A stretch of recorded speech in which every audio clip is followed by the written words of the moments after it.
good show. On any other day, that would be The the best. main event. The The greatest top show ever. headline. This is amazing. We're feasting, bros. We're winning. Hambley's defeated. Quartering's destroyed. Because that Renaissance fair is one of his favorite things in the world, he says. Him and his wife go 5-6 times a year, nearly every weekend during the summer.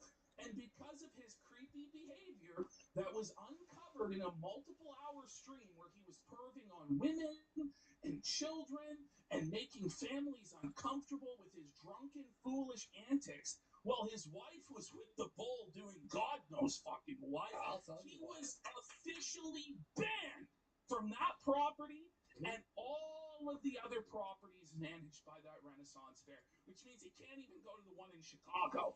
He can't go to the one in LA. He can't go to any of the 4 properties they manage. Like the entire Midwestern Renaissance fair, it's over for Jay. He can't. Bye. Then Jeremy Hambley decided that rather than focus on the evil Nazi trolls of Kino Casino, which it's easy to paint us as the bad guys. You know, it's very easy to go, holy fuck, these guys are cruel and they're assholes and they're making fun of things that they shouldn't and they're transgressing boundaries and they're edgy and oh my god, Okay, you know what? Instead of going after us, he goes after the most popular panel show in his own entertainment fucking niche. Genre. Yes, the anti-woke content. He goes after Friday Night Tights. He goes after Gary, a nice guy that nobody has anything bad to say about, who doesn't want to deal with drama. And the whole reason Chrissy wasn't invited to the show on Friday was because she fucked up and created unnecessary drama that was then going to fuck over everybody else on the panel because a bunch of people are rightfully pissed off because Chrissy Mayer, Jerry Hambley, and Melanie Mack are pissing on people's hands and telling them they're telling people that 2 + 2 = 5. They're telling people that the chocolate ration was increased from 50 grams to 40 grams. They're telling us things that we just know aren't so. And they won't give anyone a platform to speak against it.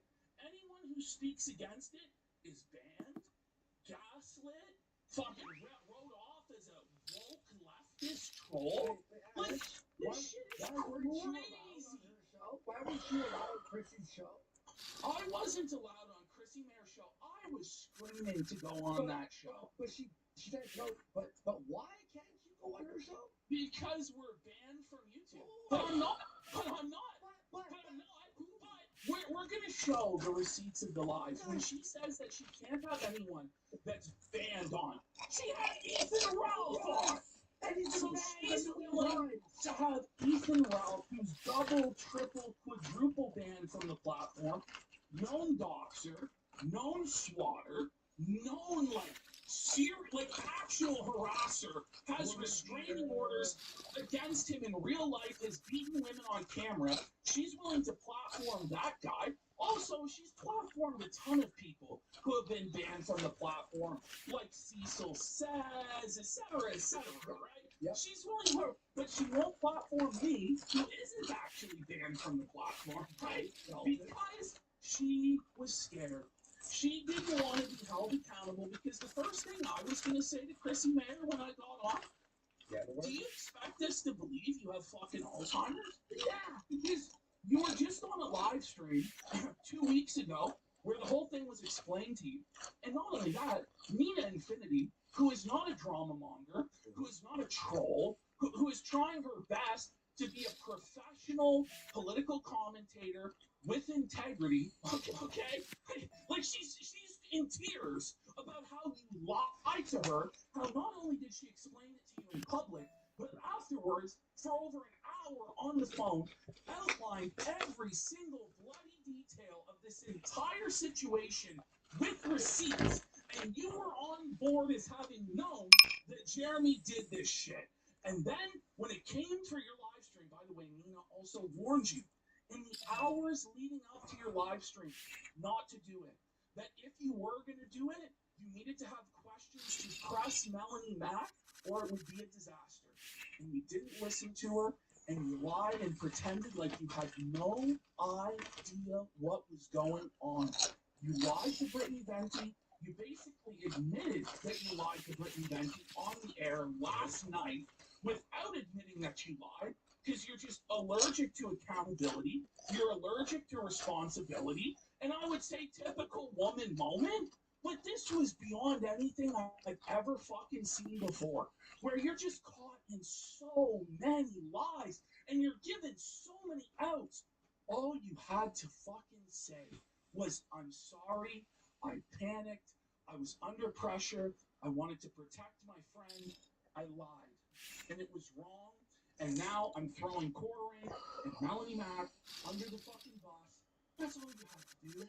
But instead, you were desperate to get this job working for Jeremy Hambley. For whatever reason, this is like working at the Krusty Krab and throwing it away for the chum bucket or some fucking shit like this. Like, this is working at fucking Google. You're working at Friday Night Tights, the top brand in terms of anti-woke content in the world. And you decide to go to a failing program with no viewership, no support? Why? You have to wonder, what the fuck is going on here? 2 million subs plus 10,000 purchase subs every week that Jeremy adds. She checks it and goes, "Oh, look at the numbers." That's what she thinks. But when you, she's such a boomer. She's such a boomer. She actually believes the botted numbers. Oh, but if you just looked at the revenue today, it was $76. How are you going to afford 3 full-time co-hosts making $76 a show? Like, Chrissy just smells a simp mark. She smells the blood in the water.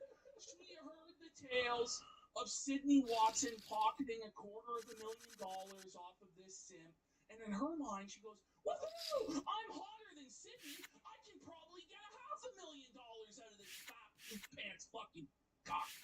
And like, it's just so transparent what's going on here. And I just can't understand why. There has to be more to this, doesn't there? There has to be more to what's going on. Buddy, she's burning down her whole career to defend Melanie. Saying, "Oh, but she's my friend." Okay, but you can tell your friend that she's being a fucking retard, and shouldn't you not support deplatforming and flagging?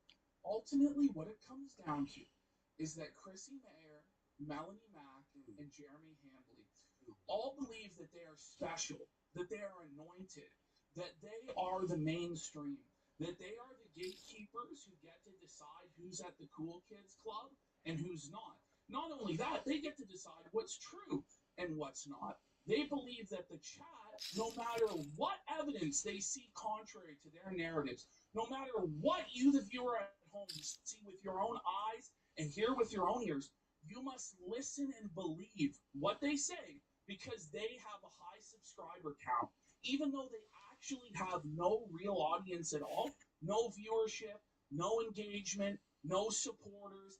They genuinely believe that they have the clout to get away with this, and that everybody else is a nobody and a bum. They believe that Nerdrotic is beneath them, heel versus babyface is beneath. It's completely delusional. It's because Jeremy Hambley has created this narrative around himself that he has infinite wealth and prestige and power. And they have, like, got high on their own supply and bought into their own hype about this situation. But as we're going to find out tonight from Camelot and Sydney Watson and apparently insiders within the Quartering's camp, Quartering's on the verge of bankruptcy. He has expenses bordering on $30,000 a month just to pay his fucking bills. And he's only making about $3,000 a month from YouTube. And all of his money is in Hawk with Rumble. That's why there's $900,000 in his Rumble account. Because all of his YouTube revenue, according to these sources, goes directly to Rumble. contract, whether they will release it to quartering or not. So right now, this guy's got $1 million in cash sitting there for the next 6 weeks until this contract ends. He has to keep streaming. Yes, he has to stream every single day and please the bosses at Rumble, apparently. Otherwise, he's not going to get that $1 million. Otherwise, he's not going to get the last year, 2 years, who knows how many years worth of revenue from YouTube. Now, I don't know. Gary Hamlin could come out and clear this stuff up. He could clear up the situation with Sydney Watson. He could clear up the situation with Rumble, allegedly, that's going on. He could clear up what's actually going on with the gay op that he tried to do, framing people for flagging down his channel when he was actually drunkenly deleting videos. But he refuses to answer to any of this stuff because he genuinely believes that he's above it. That all of your concerns, the viewer at home's concerns, all of his peers in the content creation community concerns, they're beneath him. And he doesn't have to answer. And Chrissy Mayer doesn't have to answer. And Matt doesn't have to answer, as they all rely on you to pay their fucking bills. Like, I don't know where they believe that the audience is in service to them and not them in service to the audience. You're actually supposed to entertain and inform your audience. You're not supposed to gaslight. You're not supposed to gaslight your audience and piss in their fucking mouths and tell them it's sweet tea. Like, this is just crazy. No, this is what they genuinely believe. Jer feels like he can. By the way, I was saying earlier that I called it. If you were like, is he making $20K a month on YouTube? I did the math. I said generously $4,000 a month. So when we hear $3,000 a month, it fucking makes perfect sense. And how Jer doesn't look at these numbers and go, it's over. Apparently, it's over. I got his mortgage alone is $10,000 a month. How? That's what apparently his mortgage is alone. How? He built this house in the middle of nowhere in rural Wisconsin during COVID, when the building materials are super, super expensive. And not only that, he took out a home equity line of credit for $300,000 at 7.5%, and that's public record that that's the case, that home equity loan. So he's got 2 mortgages on that fucking property. He's got a property tax bill of $10,000 a year or more, which he told us all was the fucking case. He's got massive maintenance bills. He's got staff to pay. He's got apparently Pokemon cards that he's buying. All of this stuff he's buying. Advertisements on YouTube to prop up his channel. He is spending so much money. And he's spending so much money that I believe the cupboards are bare. I believe that he is just maybe a year, maybe 2 years, maybe less, a matter of months away from a complete and utter financial crisis and collapse.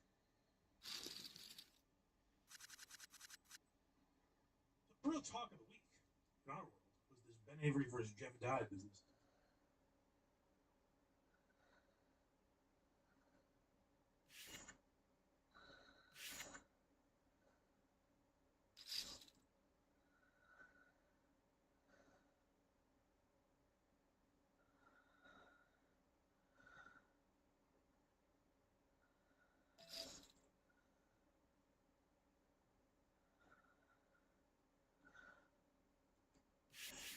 Bearing ultimately is a comedy figure more than anything.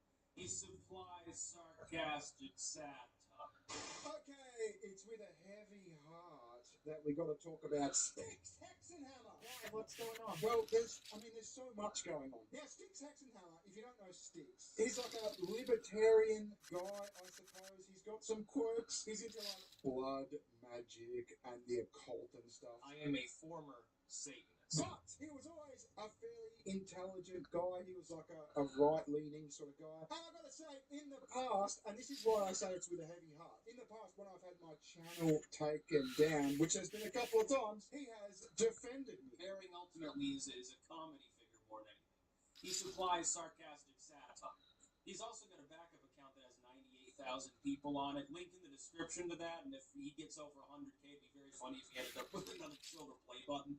It's like, oh yeah, YouTube, like, fuck my main channel. Like, let a rating party take it down for no reason, but, you know, now they're sending me another button. It's gonna be hilarious. So the reason we're talking about Sticks is because he's gone from that, the guy we just saw, Yeah, that was so nice. to this. What happened? Alcohol happened. No, this isn't like a Johnny Depp Pirates of the Caribbean phase. Well, it is kind of, but it's like an alcoholic one. Oh dear. And like I said, I've never really had a problem with Sticks, but I can't ignore this anymore because it's got to be the most goofy story I've seen on the internet in a long time. Oh no, I hate it when YouTubers that we used to know just go off the rails. Well, I never really knew Sticks, right? I don't think I've ever spoken to Sticks. Okay. And I've never really even watched Sticks. He was always a bit too quirky for me. But yeah, this can't be ignored because this is just too goofy to pass by. So let's have a look. Let's go!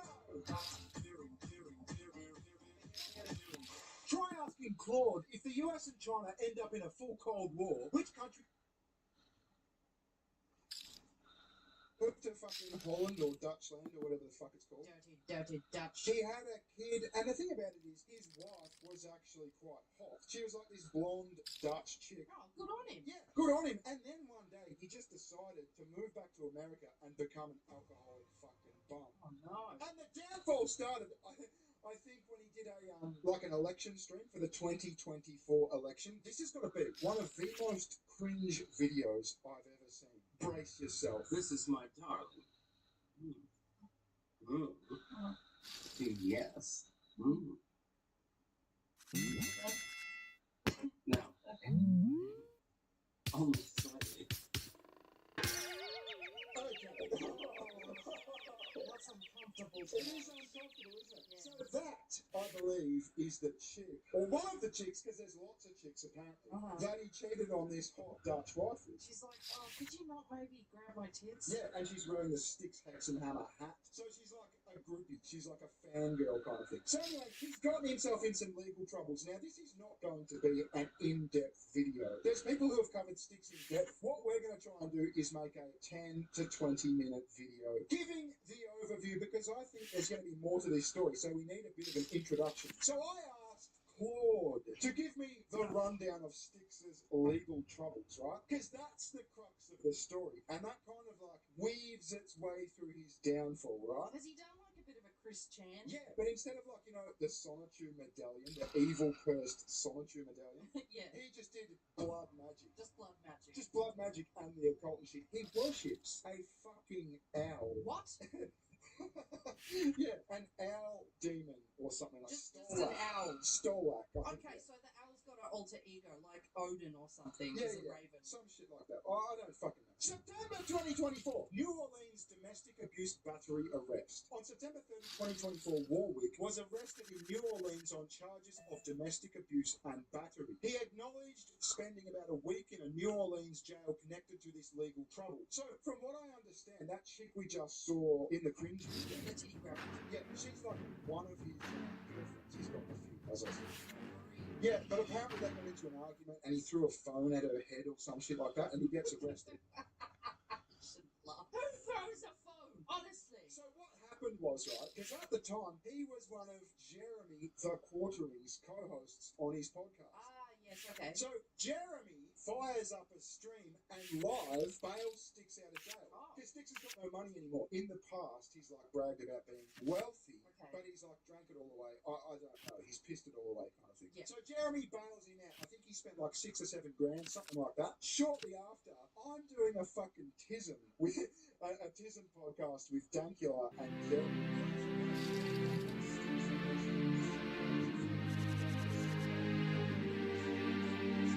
Back then, Jeremy was like, "Fuck these guys." Come on. Oh. Yeah. What is this Quartering's 911 call? What does that mean? They call 911. Oh, we should watch it. It's pretty funny. Okay. Sticks Hexenhammer has been arrested for domestic violence. We told you, Sticks, that bitch was crazy, insane in the membrane. So These guys Hexenhammer are still on coke was for in sure. New Orleans last night, No. getting fucked No, up I don't on think so. Bourbon Street with his Yikes. insane, psychotic. By the way, none of this is true. Like, I know you think it's funny, Baron, but like these guys are just making this shit up. They don't know anything. I just want to make that clear. I just want to. It is funny. Yeah, I'll let it play, but like they're literally lying about it. All right, everyone. Talk about weird times. You probably were wondering where I was for an entire week. Actually, I was in jail. So Jeremy claims that they're lying about him. No, nothing to see here, guys. Yeah. But he was. He was in jail. He came out. He said, "I was in jail." Is he wearing vampire pajamas? Oh, who knows? That's the least weird thing we're going to see him wear. Okay. So anyway, as I said, Styx was a co-host on Jeremy's live stream on his podcast, right? Yeah. And this is a few weeks later. Apparently, Jeremy bailed him out of jail in New Orleans. On live stream. On live stream, spent like $6-7 grand, something like that, knowing that Styx didn't have the money to pay it back. So he said, "Look, you can work for me for free until it's paid back." Anyway, they do a stream like, I think this is a couple of weeks later, and this happened. Now, did George Soros spend an assload more money? Yes, and that hurt. But I can tell you for a fact that when the data comes out after the fact, there will be tens of thousands of women that voted for Trump and voted for Susan Crawford. Why the fuck do you think that is? It's because of abortion. And it's not a guess. I live here. You know what I mean? Like, Yeah. it's just the truth of it. Was he asleep? He's asleep. He's so fucking drunk. He's so block-toed that he's asleep. And Jeremy gets really fucking pissed. Yeah. He fired him like on the spot, is my understanding. But Elon also came in kind of late in the game. He came in late, and a lot of people say the boost that was too late.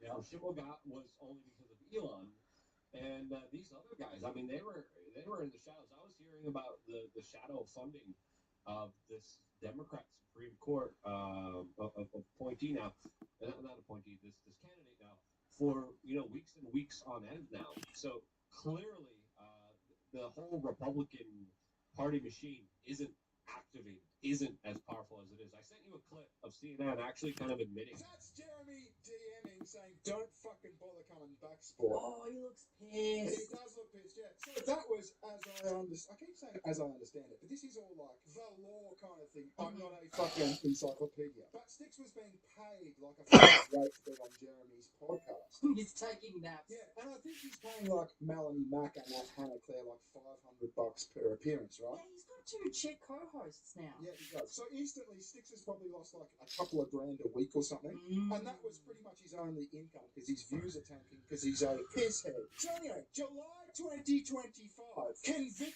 Warwick was convicted at trial of domestic abuse battery in New Orleans, Louisiana Parish District Court, with sentencing set for July 15, 2025. All right, everyone, getting out in front of it. Yes, I was found guilty of battery. Guilty of battery. And it doesn't end there. This is the tip of the iceberg. December 2025, Vermont arrest in a pirate outfit. He got arrested as a pirate. Yeah.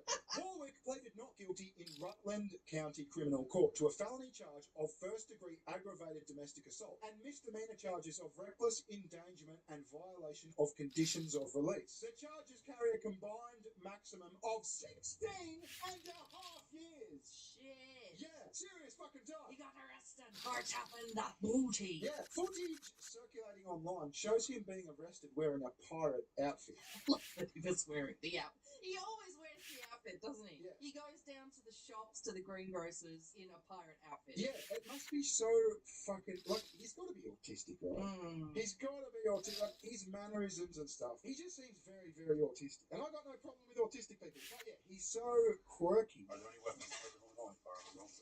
My wife has 22 pistol. Okay. All right. So if you want to just hang over here for us, okay?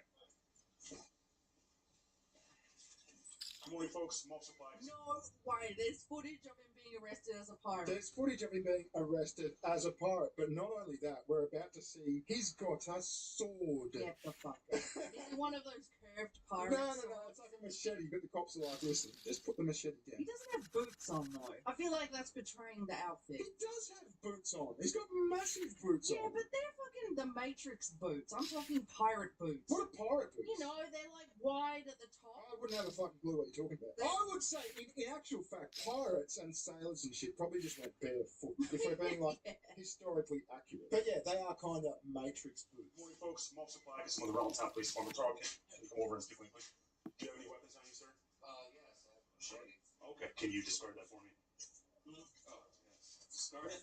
Yeah. Am I being arrested? Yes, sir. For what? I'll tell you in just a moment. You can put machete down.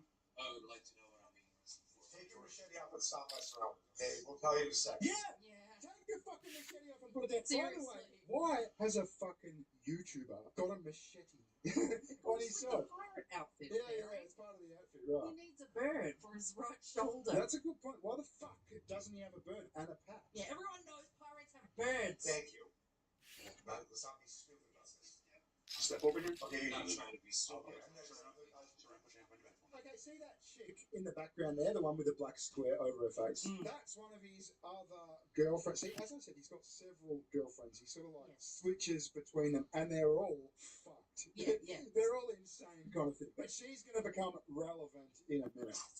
What charge am I being arrested for? All right, so you were under arrest for first degree domestic assault, reckless endangerment, and violation of release. So he gets cuffed and led out to the police car, and they're searching him, going through his stuff. You know, have you got your wallet? Have you got your phone? Blah blah blah. And this happens. I will need my wallet in order to potentially call my attorney. Aggravated as Okay, we can take care of the necklaces and whatnot once we Okay, that's it. My hat. Can I please keep that? for right now, let's get back to the station and get some. Can I please keep my hat on? I want to wear the pirate hat. He's being arrested for something that can land him in the slammer for 17 years. Look, maybe he's just having a bad hair day. I mean, surely that's autism. The specifics of the Vermont incident are pretty wild, the one he just got arrested for. Police said he drunkenly misfired a gun on one occasion and threatened to shoot a woman on another. The second incident began with a discussion about an acquaintance with a history of pedophilia, during which the woman told Warwick it was good that individual was out of the picture, because if anyone was going to do anything like that, it would be Warwick, meaning she trusted him not to. I don't understand how that makes sense. But anyway, that's what it says. Warwick apparently did not take it that way and responded by throwing items at her before pointing at her and threatening to shoot her dead. She told him to do it, and instead he cried and pointed the at himself. Okay, so remember that chick sitting in the background, The right? concubine. Yeah, so all this happens, the arrest happens, he gets bailed out. Again, I don't know who by, probably his parents or something, because he lives with his parents, or lived with his parents. Right. But shortly after, the cops get called back to the Warwick house. Again. So what happened this morning? What started everything? She woke up and she was just completely irate. She claimed that I woke her up. All I did was roll over in bed, and she flat out punched me in the face. She punched him in the face. She knocked his tooth out. Wait, okay. The police there for him or the chick? The chick. So Warwick or fucking Tal or Sticks in this situation is the victim. He's giving a statement. Yeah, because that's what you want after having the cops come into the house earlier. For them to come around again. Well, apparently they're constantly there. They get called there all the time for like various disturbances, right? God. So this chick who now is apparently homeless, I don't know where he met her. I mean, it sounds like he just met her on the side of the fucking road or something and said, hey, would you like to live with me? Gets into an argument with him and knocks his teeth out. Jeez. Literally? Literally. That's why he looks like this now. Most recently, a bench warrant. So this is all after this, right? This is all after the 2 cop visits. A bench warrant was issued for his arrest after he failed to appear at his Vermont court hearing. That's the one for the 16 and a half years prison time. So he just didn't show up to court. And that was the battery one. Yeah. I'm sorry, I'm having trouble keeping Yeah, they all get like intertwined, don't Yeah. they? So yeah, he like pointed at this chick, he misfired or something, like, what was it, recklessly misfired a gun or something. Fire, damn. And they've arrested him and said, you gotta come to court this day. He just doesn't show up. So now he's on the run. So he moves away from his parents' house in Vermont, and now apparently he lives with a retarded woman. You can't make this shit up. He lives with a retarded woman who is supported by her parents in New York. So her parents apparently pay for this fucking apartment or unit or something, and he's just met her and said, hey, can I move in? I need a place to stay. So he's this drunken, toothless YouTuber pirate who's on the run from the fucking law, facing 16 years in jail, and he's moved in with his potato and just starts filming videos again like nothing happened. Yeah, I was just gonna say, he's still live streaming and shit. Yeah. I'm on the run, the cops are looking for me, but I'm gonna film myself. Yeah, it's ridiculous. So in summary, domestic abuse conviction in Louisiana, felony aggravated domestic assault charges in Vermont, facing up to 16 and a half years, arrested in a pirate outfit, and currently has a bench warrant out for missing a court date. That's about all. Peace out. He's got the trifecta. That's about all. Peace out is his signature catchphrase. That's his sign-off phrase. Yeah, I don't watch much Sticks, but that's how, you know how I say ta-ta, bye-bye. He says that's about all. Peace out. This is Claude being a funny motherfucker. So anyway, he's at the Potato's house. He's a wanted man. He's a drunken pirate, and he doesn't make any fucking sense. All right, everyone, it's time for a video called I Have Stopped Giving a Crap. Yes, indeed. Yeah, we can fucking tell. Now, the law behind this one glove, right? The Michael Jackson style one glove. Oh, he does too. Is that apparently he's got scars and shit on his hand From cutting himself to do blood magic. Blood magic, yes, Yeah. requires love. So he stopped giving a fuck. Let's hear him out. Because I looked at the system and the way in which it functions. Medical system, the legal system, the political system, the social system, the family system at this point. Pretty much everything. They're all completely dysfunctional. Yeah, you would say that, wouldn't you? I mean, you've abandoned your wife and kid. I mean, presumably he doesn't support the kid. Oh no, you gotta do that. I mean, he's flat broke. He had to get bailed out by the cooperative. Yeah, he's living with a fucking potato. So, of course, you'd say the family system's dysfunctional. Of course, you'd say the medical system's dysfunctional. You've got no teeth. Of course, you'd say the legal system's dysfunctional. You're facing, what, 17 years? How is he sitting there calling all this shit dysfunctional when he's got a camera filming him and a bar at the bottom? Like, there's something in the way. Yeah, I know. I don't know. I don't know what that is. The average person, they have like a 9 to 5 or something. So they go in and they flip burgers, or they put on the monkey suit and go to the water cooler and shit like that and talk about the soccer game.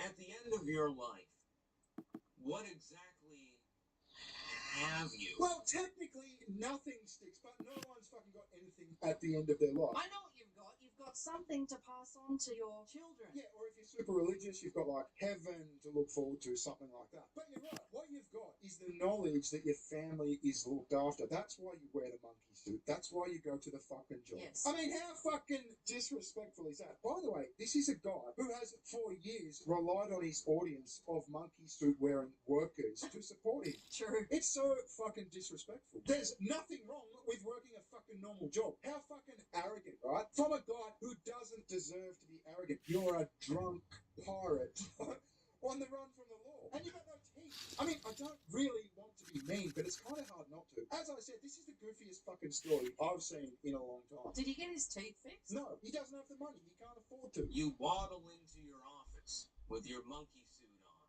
sit by the water cooler. Hopefully at noon they let me have 10 minutes at the water cooler so I can discuss soccer with my friend. You know, the friend that you meet up with and you drink because you want to forget about all of your various problems in life, your shitty relationship and stuff. You know, that's basically the lifestyle that a lot of people are living. I would encourage you to abandon that lifestyle. Yes, I'm openly encouraging you to abandon it. Right, so job check, friends check, abandon that shit. Yeah, abandon it, you know, because you've got a drinking problem anyway. You've got a shit relationship with your girlfriend. This is him talking at his audience. Sticks, not everyone's fucking like that. Not everyone's got your problems. You didn't need to have these problems. You chose to have these problems. You know what I mean? What should they be doing? Fucking blood magic? Ridiculous. What exactly does blood magic entail? I don't know. You've got to like fucking. The answer is I wouldn't have a fucking clue. I suppose it's like in the fucking cartoons, you know. A newt's testicle, 2 drops of pirate hooker blood. I You don't have to know. draw like a pentagram on the floor. Yeah, probably some shit like that. You should be sooner living in a garbage can and scrounging cigarette butts off of the asphalt outside of the local gas station than living that sort of lifestyle. It would be more fulfilling. You'd be surprised, actually. I've lived that lifestyle. Yeah, we can fucking see. Imagine sitting there looking like that with the history you've got in the situation you're in, giving your audience that advice. So you're hanging around 7-Elevens in the gutter, like looking for used ciggy butts. Yeah, to scrounge the bits of fucking. Life. Yeah, that's the life. I mean, this is so ridiculous. I don't think there's one person in your fucking audience that's like worse off than you.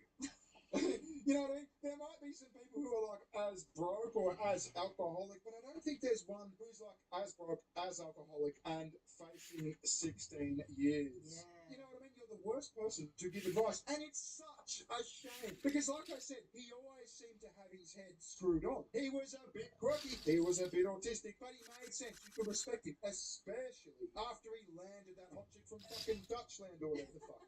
You know, had a kid. He seemed like he was on the path. He was going to have a good laugh. Yeah. And he gave it all away for some skanks, one of which who knocked his teeth out, and now he's, you know the rest of the story. But you heard him. It's too cookie cutter a life. He doesn't want that life. He wants chaos and blood magic. So anyway, like I said, I've probably missed a bunch of stuff, but a couple of honourable mentions. He tweeted at Harry Sisson, and I can't believe this, but I'm in a position where I've got to defend Harry Sisson. No. Holy fuck Jesus, I turn around for a while, and Harry Sisson goes from scrawny whiner to bloated whiner, and now he looks like he's older than me. Lay off the soy and cocaine, lol. Yeah. Sticks, you look like this. You're in no position. You're in no position to talk about fucking Harry Sisson's looks. I mean, talk about his tree all you want, but his looks, he looks like a normal guy. Yeah, he does. In this photo, he does anyway. By the way, we missed the whole arc of him telling his audience that he was dying. Oh, I think I heard about that. Yeah, so in like January or something, he said he's got a few weeks to live. So as I said, we're not doing an in-depth coverage of Sticks here. This is the lunch break overview, if you like. We might do more because, as I said, it sounds like this story still has a way to go. Then yesterday or the day before, he posts out of the blue a GoFundMe for a cat funeral. What? Yeah, he says Borange. What are the Boranges for?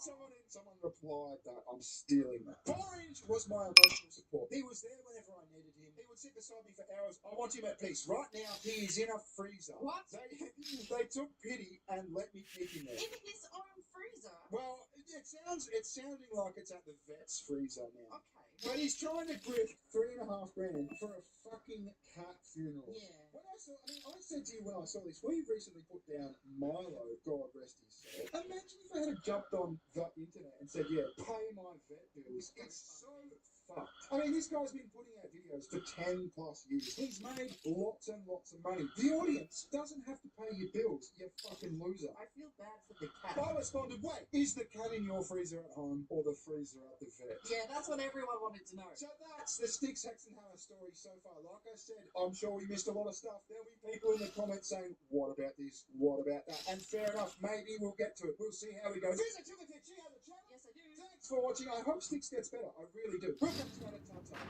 See ya.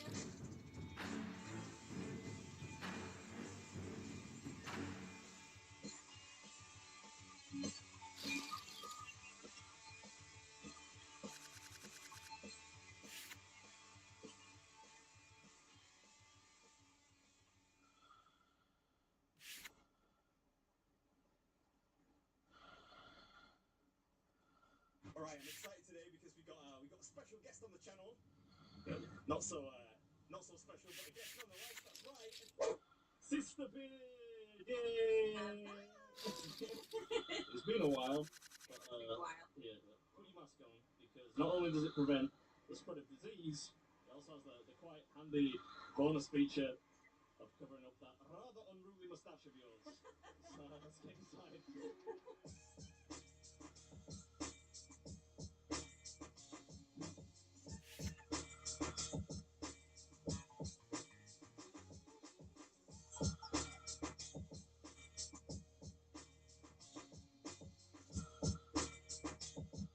Alright, so today we're back at the Ilkley Cow. If you've been subscribed for, I don't know, about maybe a year or so, you might remember I was here. They used to do I think it was a 70 ounce like a solo steak challenge, which I just did. It was delicious. But today we're back for their new kind of like a tag team steak challenge, which is 128 ounces. And I think this is the first time that we've. This is definitely the first time we've done an actual team challenge together. So if you fail today, there's no excuse. Well, I mean, the only way you can fail today is if I have a really bad day, which is possible. That is possible. If you notice any shards of glass or wet things on the table, that's because Jenna's already drunk on shandy and smashed a bunch of glasses everywhere. Anyway, today we're at the Ilky Cow. We're back at the Ilky Cow, and we're taking on their new 128-ounce steak board challenge. Look at all this; it looks yummy. Let's tilt this just towards the camera a little bit. Can't see there. I do have a list of the constituent parts of this challenge. Right. Hey, what's this? Double click to pay. Are you doing some online shopping? Right. So in this thing we've got a 30-ounce Chateaubriand, which is your favourite. 45-ounce spiral cut ribeye, 45-ounce sirloin, 8-ounce rump steak, the world's biggest onion rings, some chips, a bunch of sauces, and some other adornments, vegetables and stuff. An hour to finish, otherwise it's 150 quid. Wow, I didn't know it was timed. Yeah, so I hope you brought your wallet. Anyway, without further ado, this is Baby's Food and Sister Beard. And this is the 128-ounce steak challenge. Let's get it! That's terrible. That was kind of... That'll have to do it. Right. That in itself is like a full roast beef, isn't it? I think peppercorn in there somewhere. What's up, everyone? Welcome back. Hope you're all doing well. Just to clarify though, ordinarily I would not dip my meat into the jar, but we're not eating from plates today, so. If Mrs. Beard was here, I would have made an innuendo like dipping meat in a jar. But since you're my sister, I'm not going to do that. Right. Yeah, so to give you some context on what we're talking about there, before we started, Jane smashed an entire glass of beer. I've seen there was actually a 30-ounce steak challenge somewhere. If you finish the Chateaubriand, I'll be impressed. That's an achievement in itself. Yeah, she's kind of a booze hound. My dad, he likes to drink a little bit, a little bit too much. But I mean, I like a beer, but she inherited that gene much more strongly than I did. Anyway, today we're at the Ilky Cow taking on their brand spanking new tag team 128-ounce steak with a bunch of other stuff challenge. You're a catastrophe or something. Sorry, just joking. Just a food challenge. Difficult to use it for. Oh yeah. Yes, I know. Yeah, we got something to aim for now. A little bit of cheesecake, hopefully on the house. Once we're done. Like 8 minutes down, the 45-ounce, whatever it was, ribeye, that's done for. That's down. I think this is the rump. What is that one? That's a sirloin. Is that a sirloin? I mean, I say once we're done, this becomes much more of a gargantuan battle than I imagined. I'll use the sauce when we get to it because I get the feeling that you're about to bail, probably. You don't have any faith in my abilities. True. The potential for the lack on this one is like severe jarring. Eating any kind of meat in large quantities is obviously it's hard to do. Can you hear my jobs that funny? Yeah, that didn't do much for my appetite. I'm glad it's a team thing. This would take me a long time. You'll be able to do it by yourself. Oh, tomorrow. I mean, I'm not certain I would be able to, but I think the meat for sure. But there's like, what was that? 2,000 fries there, and then these onion rings. Wow, those onion rings, my mouth is watering just thinking about them. I say this all the time that the bar keeps being raised when it comes to onion rings, but these are up there. They're in my top 3 onion rings ever. Oh, the sizzling plates are here. Sizzling plates are back. Okay. Thank you. How do we operate these safely? So because well, I took a little while, making this whole thing look snazzy, but then Jen took a much longer while by smashing up all the glasses and stuff before we started. So of course the meat started to get a little bit cold. So they brought us a nice sizzling plate thing here to warm things up. There we go. It was nice fun, especially after Jen had destroyed their floor to bring out these hot plates for us. A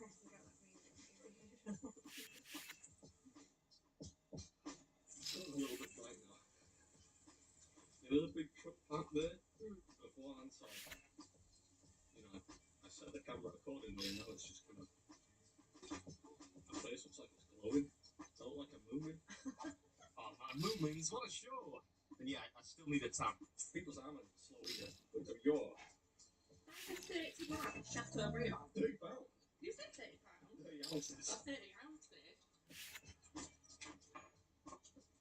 Oh, look at that. Look at it. Psychologically, you must be feeling a lot better now because Yeah, it almost looks like you've eaten something. Yeah, I think moving the 40-ounce sirloin out of the way kind of helped her out a little bit mentally. I don't actually know how much I've eaten.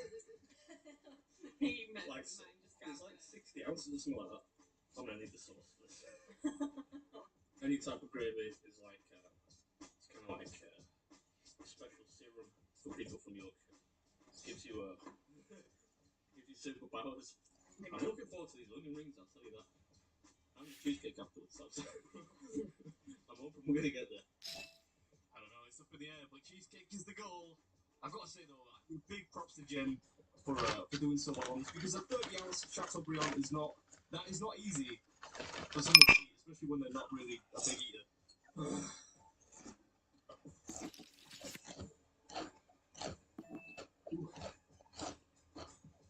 You feeling okay?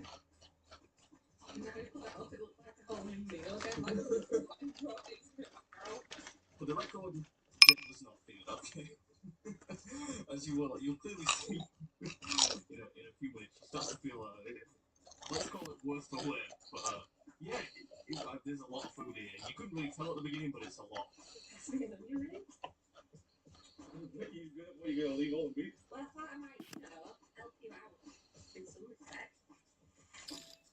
I was kind of, a big part of me was really hoping that she would just do the meat, maybe a few fries, because I really wanted those onion rings. But she wanted one. I think she used like one or two maybe. What does that sound? I don't even know. Like an internal nerve. I was going to be sick. You contributed well, Hal. You keep yourself full. You don't feel Calm me down. If I'm going to kiss the back of my throat, I'm like... To be fair, you did like a good 25 ounces for 30 ounces. At least 20. Whatever's cold, we will go. I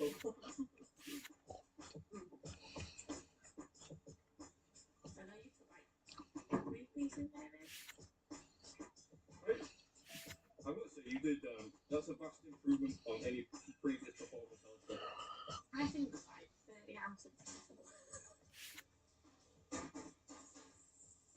Just pick up with your hands, man. Oh my god. Such a diva. That's magic. I love that you've left all the fatty bits as well. Thanks so much for that. I just don't know, like, push through that wall when you get it, you know what I mean? I'm getting there now. I don't normally show any weakness when there are chefs around, but you caught me there. I think it's quite convenient. On the list of ingredients, it says sides. without really specifying just how many sides you get.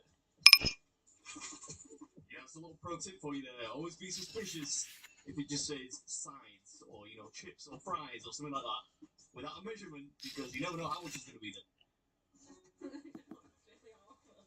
And just as soon as you play the platter and you think you're nearly there, you have the other food and it's the entire platter again.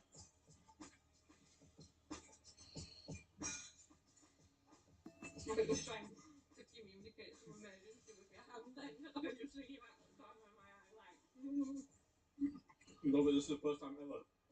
My jaw just went into cramp. That's so weird. I think this is the point I start to develop some kind of mild lockjaw. Give that man a tetanus shot. You don't know where he's been.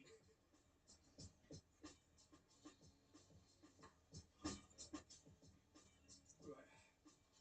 I think this is going to go down the wire, so be prepared to chipmunk. I think there was a chipmunking rule in effect, meaning that if it's in, it counts.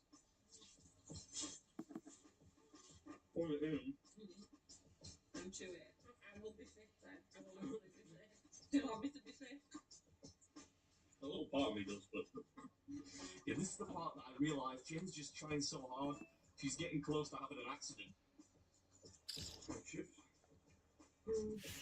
Not that it's a walk in the park for me, but I didn't want her to throw up and get us disqualified.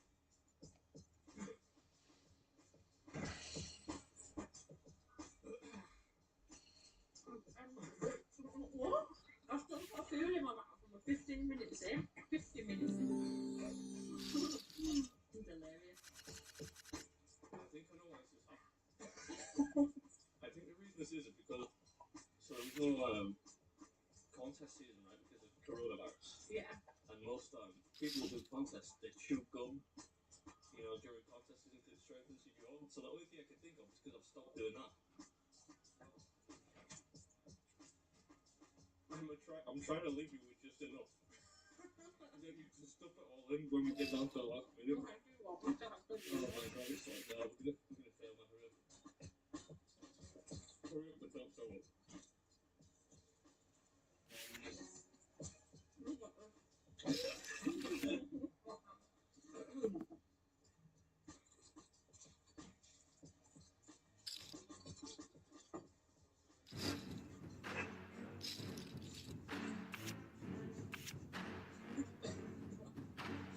Just make me laugh that you're trying actually quite hard now, so you so I can hear you panting. In my ear. You're like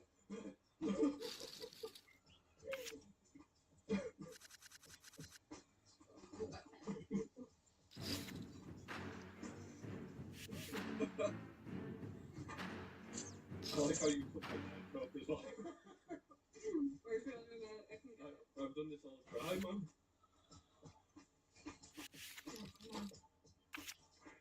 6 minutes. Yeah, I think I can forgive Jen for nicking my coke here because, as you can see, she's been struggling for a while now. It's going right down to the bone. You've drank how much as must it? You've drank how much as must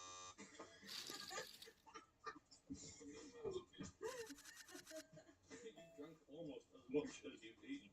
It's the only way I can swallow without nipping now. I've eaten 30 times.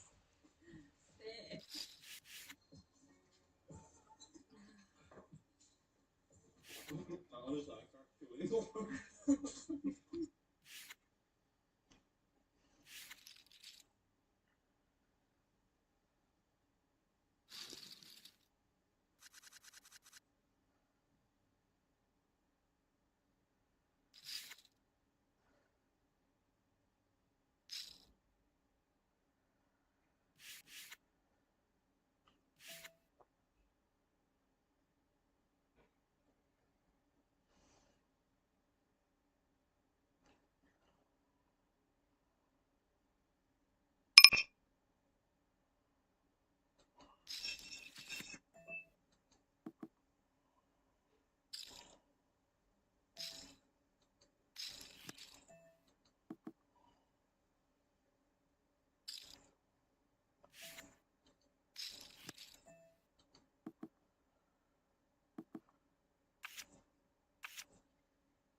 It is not getting any better, ladies and gentlemen. It's only getting worse. Nothing has improved since I streamed the last time. It's only getting worse. Worse and worse and worse. And in fact, now I've been directly implicated, ladies and gentlemen. I think it's okay to say that my channel is officially under attack. Now, that is a meme and it's a joke, but I am legitimately a little concerned right now, which is why you should be following on Rumble and Kick, because basically I am now the #1 target for the quartering. Yep, I am the target of the quartering because the quartering has decided that I am responsible for all of this. He has decided that I'm responsible. Quartering just blamed D-Day Cobra for his quartering. He singled out this comment and blamed him, calling him butthurt, taking no accountability in the fact that he was the one talking shit and trying to drag them into his drama. Line POS, it's never him, always someone else.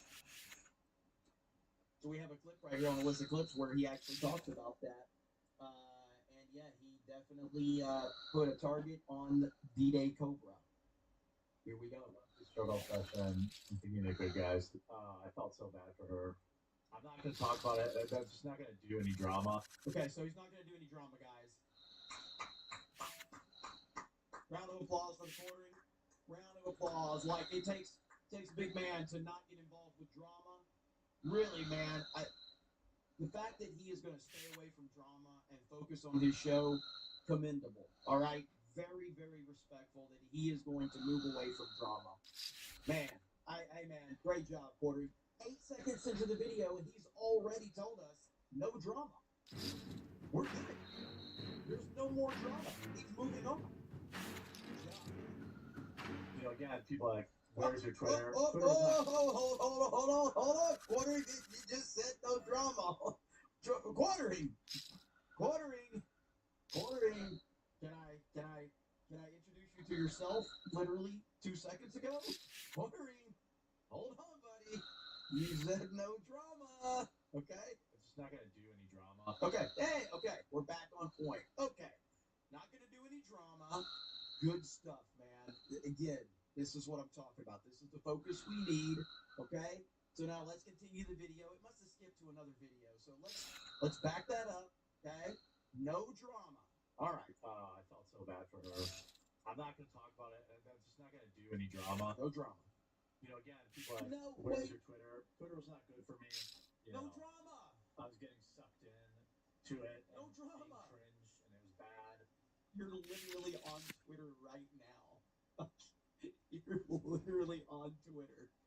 He has Twitter pulled up on his fucking screen as he says on Twitter. And I did see what they did to Christy. That was dumb. Autism drama is crazy. Yeah, I mean, I didn't even think it was a big deal. I should have just privated them, and I told the guys that.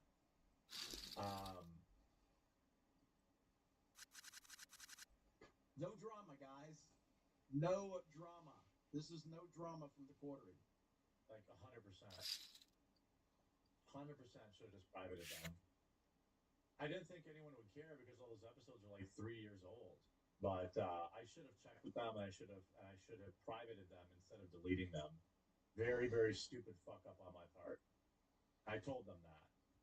I was just cleaning out all the old live streams because people were cherry picking them and using them to try and make my life a living hell. And I didn't think about that one. Yeah, I thought they were flagged. The quartering claimed that all of these videos got flagged down. That was his first comment on all of this.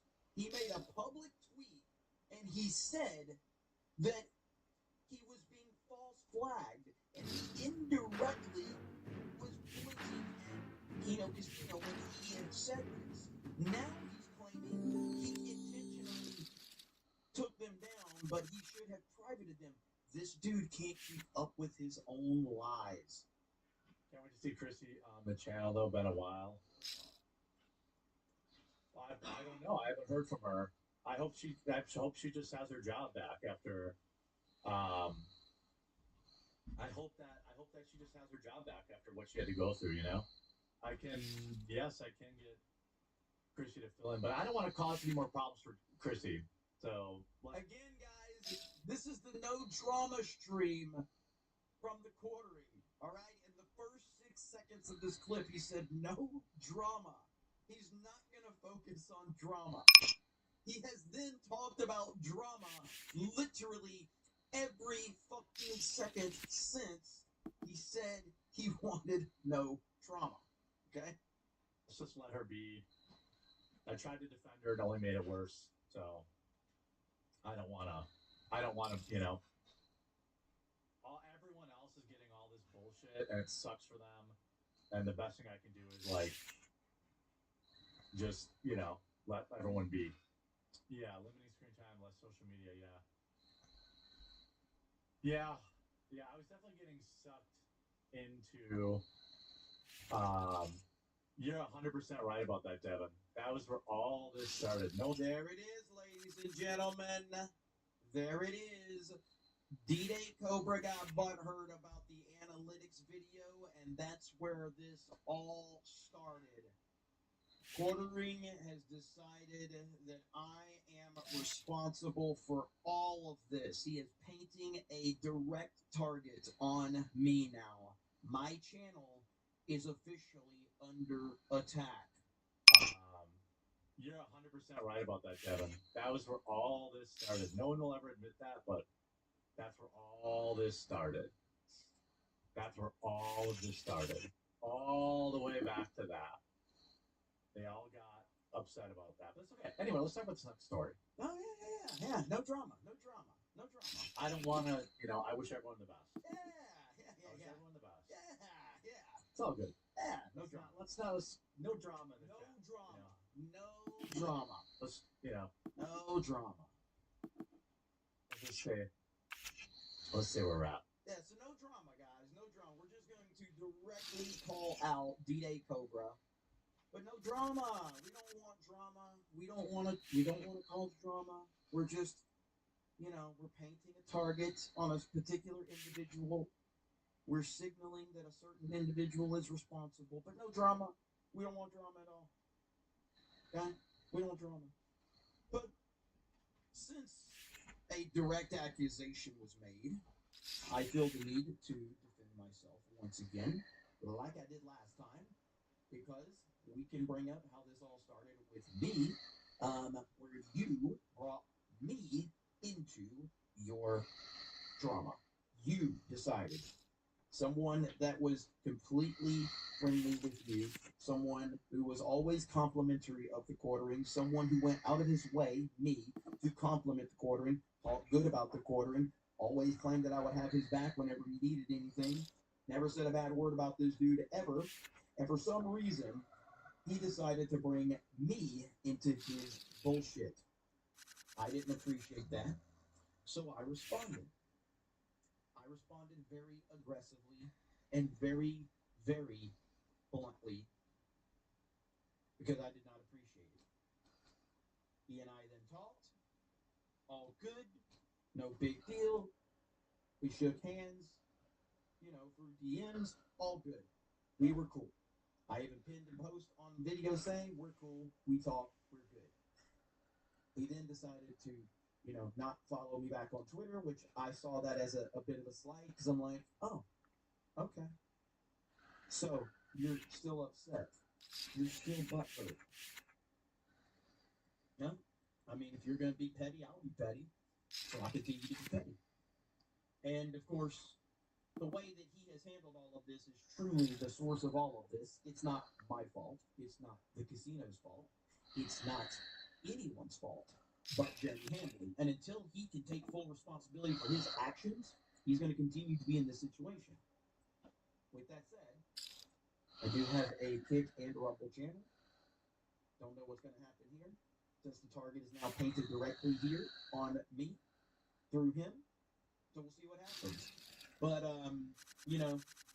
This is not surprising at all. This is par for the course for the quartering, to constantly blame everyone else for his problems, to tell everyone else that someone else did this and someone else is responsible for his constantly bad decision after bad decision after bad decision making. Over, over, again.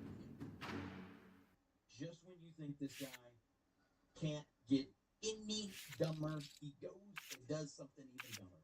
So, there you go.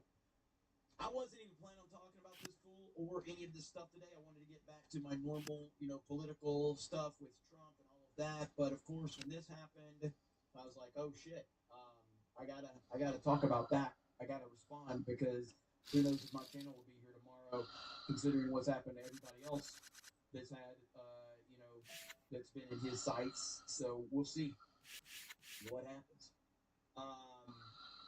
But yeah, very, very frustrating. Quartering is in free fall, and he will continue to be in free fall until he can take complete and total ownership of what he has done. And I personally do not believe that he has the ability to do that because he does not believe he has done anything wrong. He thinks that everyone else is wrong, and he is the one person that has done literally nothing wrong.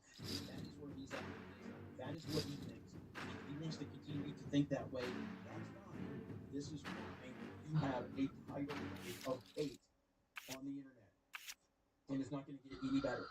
And I even made a tweet about this earlier today, and I think this is a simple rule for most people on the internet. Simple rules for the internet. Don't act like you're better than other people. When you fuck up, and you will, simply own it. Bonus points for not using religion and children as a shield against criticism. These are some basic rules of the internet that can help you because you're not better than anybody. In fact, you're probably worse than most as a content creator. The chat is better than you. The chat is better than me because they're the only way we have an opportunity to do this. And there's a lot of people. There's a lot of people that are out there. There's a lot of people that are watching content on the internet, and there's a lot of people that are making content on the internet. You have the ability to watch any one of thousands and thousands of creators right now. And if you choose your time, your valuable time, to watch some idiot like me, I appreciate that. Because I have truly outkicked my coverage. With the community and the following that I have outkicked my coverage. I know that. Okay? So I'm going to continue to do everything I can to keep, the people that have supported me happy and satisfied, while also letting them know that I will be honest and authentic with you all along the way, and I will admit when I'm fucked up. So anyway, that's the latest on that. We'll see how it goes. Hopefully my channel, doesn't, have any issues, but time will tell. Sad but true.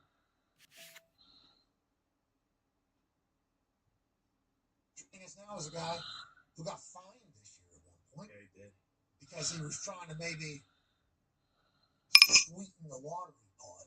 Yeah. To move up in the draft. Ladies and gentlemen, the man who owns the Utah Jazz and the number 2 overall pick in this year's NBA draft, Mr. Ryan Smith. Yeah, Ryan! What's up, dude? What's up, boys? Hey, congratulations on the number 2 overall pick. We like this, right? This is good because there's no question. Anytime you move up in the draft, I just heard Kevin, first of all, I empathize for him because I felt that 3 times sitting in that room. That feeling sucks. Yeah. It sucks. And it wasn't on the table to do that, and that's kind of our job. As an owner myself, it's a real interesting thing because I want to be involved, but Danny's also made a living off over-involved owners, right? And so I always try to sit back and say, hey, look, these guys are here. We haven't even gotten together yet. They're all in Chicago. I'm heading there, and we'll sit down and we'll go through it. But the good news is, I think that if you look at the bottom half of this or the top half of this draft, it's pretty incredible. And you're looking out and you're saying, hey, there could be, a few, 7 to 10 time All-Stars Well, congratulations to your team hitting this and moving up in the draft, and the Utah Jazz seemingly being on the up and up because it wasn't too long ago where you were getting fined for being ass. Yeah. On purpose. They say this guy's team too ass at the wrong times.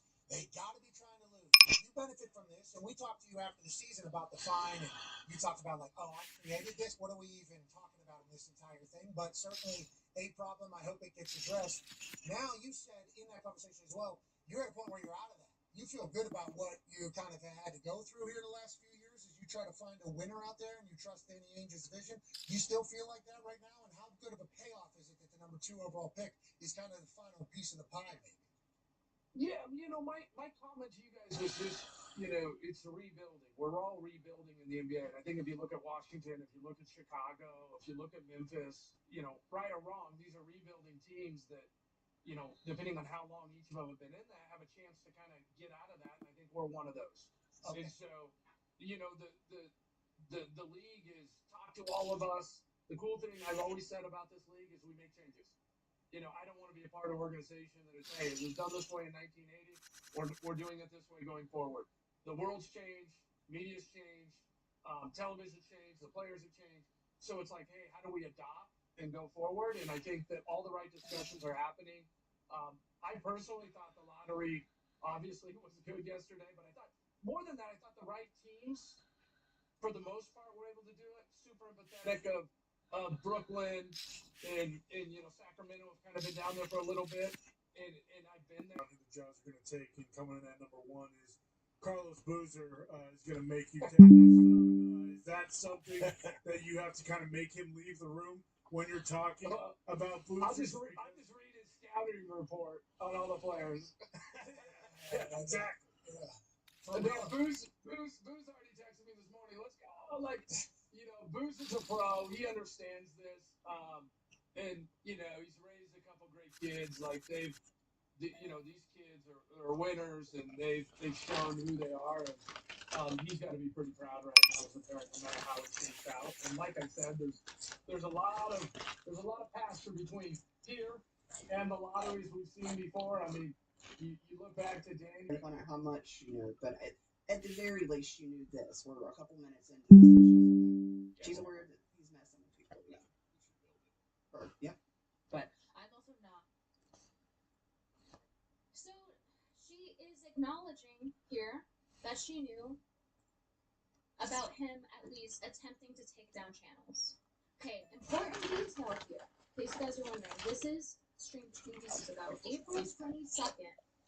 I'm not up on it. So yeah. He's breaking a lot of channels up these platforms. So now we're gonna see how much she knew, because that's really the question. How much did she know? Because it's not adding up. Yeah. Because I'm surprised he hasn't gone after Brittany Jenkins. Like I'm shocked. I think it's because she's too big. I think she's just too big for him to try and take down. Well, and she I think did tweet recently, I don't know if this is today, about that he is going to start going after the people that. So she. Yep, exactly. She's seeing the tweet, and I heard you say on your stream, I thought, like, when she's talking to them, being confronted by Brittany on Simpcast on Sunday on her channel, she kept saying, like, I don't have time, to research this, and I'm not watching all the things. I'm not on Twitter much. I'm doing this and that. I'm watching kids sleep, whatever.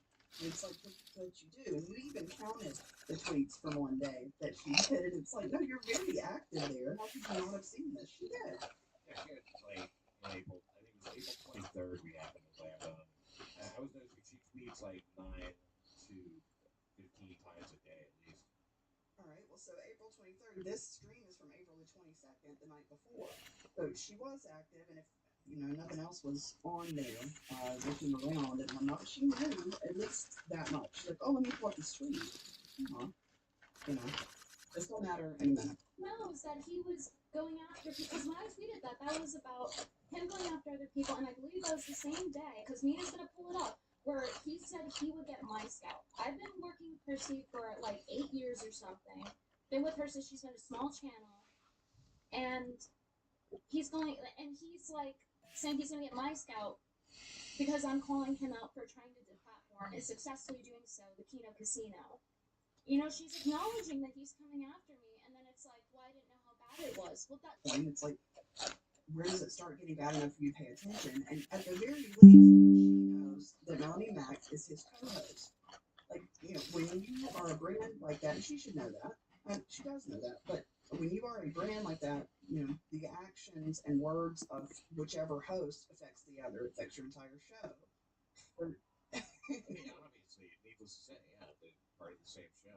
Well, you know, Chrissy talks like somebody who's never had her channel taken down. You know, like I didn't know how bad it was. You know, it's not my channel that's gone, but I did take the transcript of one of her shows and I put it into ChatGPT, and I ran through it, and it gave me a lot of like timestamps. Nice. Where people could use those, you know, to take her down. That's excellent. Did you do that on your show? But no, you're right. But the reason I even said that is because her excuse, like over and over and over when she was backed into a corner, was I wanted to talk to Melanie Mack about my Catholic faith and her new marriage and this and that, and I didn't know. She said something like I wasn't going to. I didn't think Melanie Mack was responsible for the sins of the quartering. You know, it's like that's not how this works. You know, she's not, but she is tied. You know, she's tied to him.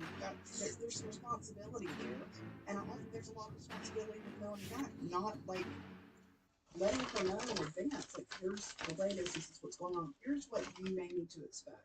So it's either Chrissy